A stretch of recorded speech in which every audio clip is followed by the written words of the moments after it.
Angel dan Catherine terperangkap di reruntuhan rumahnya di Jalan KS Tubun, Mamuju, Sulawesi Barat pada Jumat 15 Januari 2021.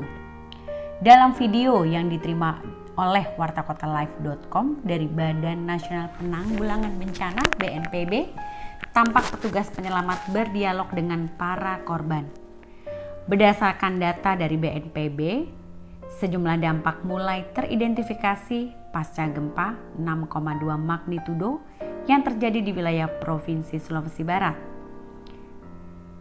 BPBD Kabupaten terus melaporkan perkembangan terkini dampak gempa yang terjadi dini hari pada Jumat 15 Januari 2021 pukul 1:28 waktu Indonesia bagian Barat. Data per Jumat 15 Januari pukul 6 pagi waktu Indonesia bagian Barat, BPBD Mamuju melaporkan korban meninggal dunia 3 orang dan luka-luka 24 orang. Sebanyak 2.000 warga mengungsi ke tempat yang lebih aman. Sedangkan kerugian material berupa kerusakan antara lain Hotel Maleo dan kantor Gubernur Sulbar mengalami rusak yang sangat berat. Jaringan listrik masih padam pasca gempa.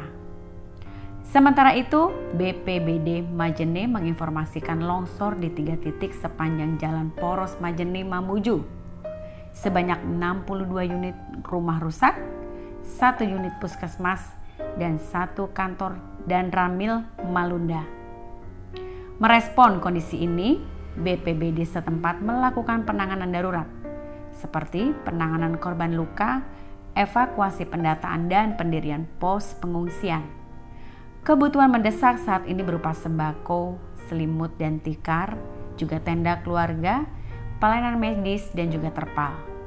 Sebelumnya Badan Penanggulangan Bencana Daerah Kabupaten Majene menginformasikan warganya merasakan gempa kuat selama 5 hingga 7 detik.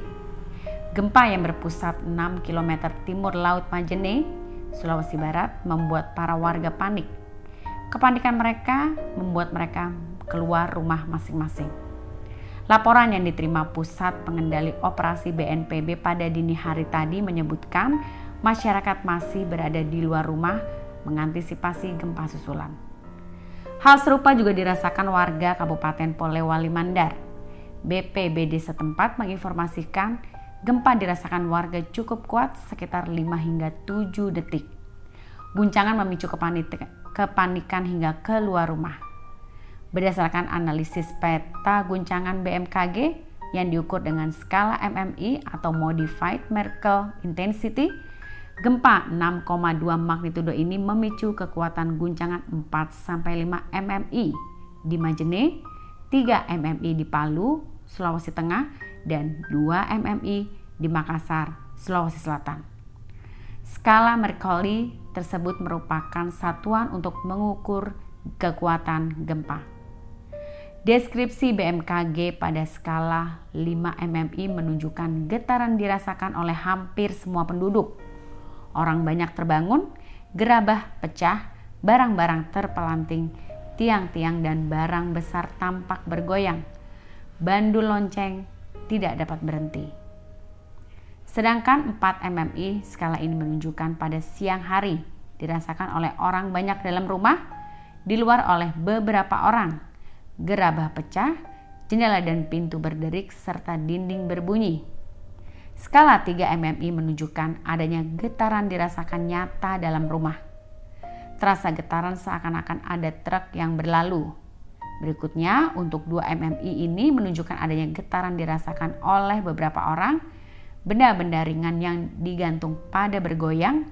Terkait dengan gempa 6,2 magnitudo ini, Badan Meteorologi, Klimatologi, dan Geofisika mengeluarkan parameter gempa terjadi pada pukul 1:28 waktu Indonesia bagian Barat yang berpusat 6 km timur Laut Majene.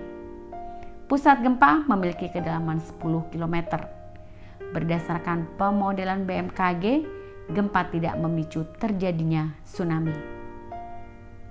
BNPB masih memantau dan berkoordinasi dengan beberapa BPBD yang terdampak guncangan gempa. Kepala BNPB Doni Munardo akan berkoordinasi dengan BPBD terdampak di lokasi bencana pada hari ini. Jangan lupa subscribe ya!